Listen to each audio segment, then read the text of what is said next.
Darkest Dungeon 2 is a turn-based, balls-hard roguelike strategy title. In a world without hope, besieged by eldritch forces, you will slowly, very slowly, turn the tides of battle and try to rebuild society. A ragtag group slowly assembles as they attempt to push back this heart of darkness and rekindle mankind's spirit. It's tough, surprisingly long, full of random chance, and utterly addicting.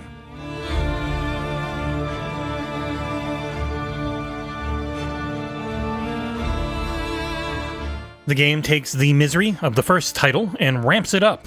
You're an ever-growing team traversing the lands as dark forces and the dregs of humanity try their best to stop you. Taking place after the first game's story, where you had to defeat the Heart of Darkness, the Scholar is attempting to control an eldritch energy force known as the Iron Crown. It does not go well, as those things tend to do, and the planet is torn asunder. Humanity goes mad, and demonic beings begin to invade.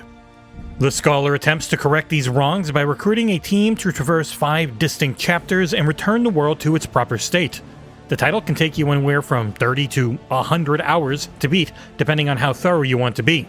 I didn't beat chapter 1 of 5 until I was almost 10 hours in, and it only got harder from there. It's a roguelike, so be ready for a lot of repetition as you try and try again to clear every section of a chapter. Failure is constant, and thankfully so is the power ramp for your crew. Candles are the currency you'll earn during each run, and they can be spent on unlocking new characters, powering them up, unlocking gear, trinkets, and more. It's a solid system that rarely felt too random, unlike the actual runs.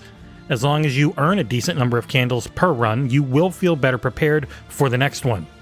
That doesn't mean you will progress quickly though, as Darkest Dungeon 2 revels in its difficulty. Every run begins with your carriage pulled by 2 horses traversing through the void. You'll get a bit of story from the Scholar and then have to choose your 4 party members.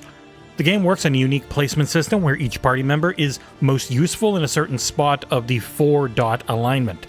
Tanks up front, healers in the back, stabby folks just behind the tank, etc. It makes sense quickly as you realize you can't slice an enemy in the far right position of the row, nor can you shoot one in the front. The circles on the UI that show yellow let you know the positioning of your side, and blue indicates which attacks can hit certain enemies. The game works on a speed system for who takes what turn, and one of the chief factors in who goes when is your flame. The world is dark and it's full of terrors. Thanks to the light on top of your carriage, you can hold them back. That flame works on a number system where at higher levels, you gain advantages, and as it begins to fade, your enemies will come at you faster and harder.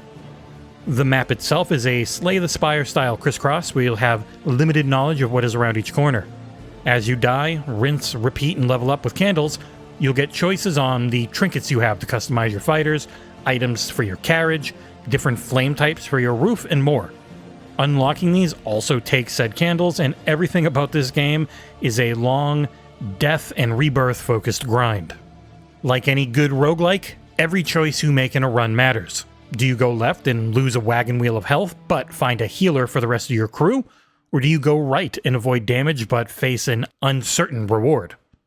Combat is brutal, so you will want to do everything you can to try and avoid damage and stress. Because while your HP governs whether you live or die, your stress is just as important to maintain. This world sucks and the characters all hate every second of this journey. If their stress level reaches max during combat, they'll either melt down or be resolute. The latter happens far less often than the former, and the results are for melting down, you will lose your HP and cause stress to other characters, while if you are lucky and maintain resoluteness, you heal a bunch and add a positive stat to your party members. And finding the right combination of characters, trinkets, use items, and everything else takes a long time if you go in blind, but I found it to be the most fun to learn each class, unlock their story, which is how you get all of their abilities, and try different combinations of everything over time. Every level ends when you reach an inn, and you can give your party per run buffs, replace any dead members with others from your reserves, fix up your carriage, or choose to end the run there and just take the candles you have for the next one. As a turn-based strategy title, Darkest Dungeon 2 builds on the first game's ideas and pillars, mainly in how brutal it is. If you make a few wrong decisions early on, the computer is happy to compound them, adding stress, taking away your HP, and quickly ending any run you have. Every encounter sees your party versus up to 4 other combatants. It can change a little bit depending on some special boss fights. They can be zombies, dogs, dog zombies, humans, monsters, and a lot more. Depending on your gear and meta leveling setup, your team choices, and any in-run luck you have or don't, you'll take turns based on your current speed values versus the enemies. Early on, the computer would seemingly get 3 turns to every 1 I had. After I learned the basics, powered my characters up with candles, and got some luck, finally I turned that number on its head. Using my favorite team of a leprous king as tank, a shifty fire-loving rogue as my melee damage, a sadistic cultist as my ranged DPS, and a creepy plague mask healing lady in the back spot, the game finally clicked. Each fight requires you to balance attacks, buffs, debuffs, heals, and more, especially as you move your characters around depending on what ability requires you to be in what spot. I tried going full glass cannon early on, and it was a short run. I also tried full-on defense, and while I lasted longer, I didn't really get very far. It's tough, brutally so, but after the initial few very frustrating hours, it does begin to feel fair in a way that I wasn't overly hopeful that it would. There is still a lot of randomness to each run, it is a roguelike after all, but you will unlock tools to combat almost any BS scenario in time. Darkest Dungeon 2 also goes fully 3D, dropping the kinda like squished character look of the first game and upping the production values. I played primarily on Steam at first through my PC and Steam Deck early on, before spending a heck of a lot more time with the Xbox version on Series X. It looks and runs great on everything I've tried it on, with a simplistic Unity look that is carried by an excellent art style. There's not like a ton of movement on the characters outside of the carriage as you traverse forward. They lightly animate during attacks with a hand-drawn look utilizing very heavy black lines. Each chapter sees you in a vastly different area as you go through 3 zones, desperately trying and usually failing to defeat its boss. On both the Steam Deck and the Legion Go, I was able to set down the TDP to like 10 watts, run the game at 800p, and go for either a locked 40 or 48.5 FPS with no problems. And there is a lot of voice acting in the game, almost entirely from the Scholar. He is the one telling the story, commenting on the combat, and giving the final lines on what happened after the bosses died. His voice is deep, stoic when it needs to be, and never grew old.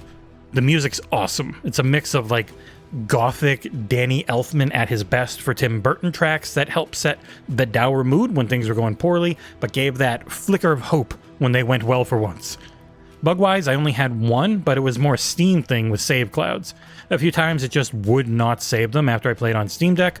Thankfully, I had 0 issues with the Xbox version, even if I tried jumping between different consoles to play it. It runs great on Xbox and controls really well with a pad. You can play it entirely with mouse or via touch as well on PC if you want, as the team did a great job of making it all feel right, no matter what input you use. Wrapping things up, Darkest Dungeon 2 is a beautiful, great-sounding, difficult, and addictive roguelike. If you're into the genre, then it's an easy recommendation on whatever platform you play on. It works great with a controller and can last 100+ hours if you want to see everything.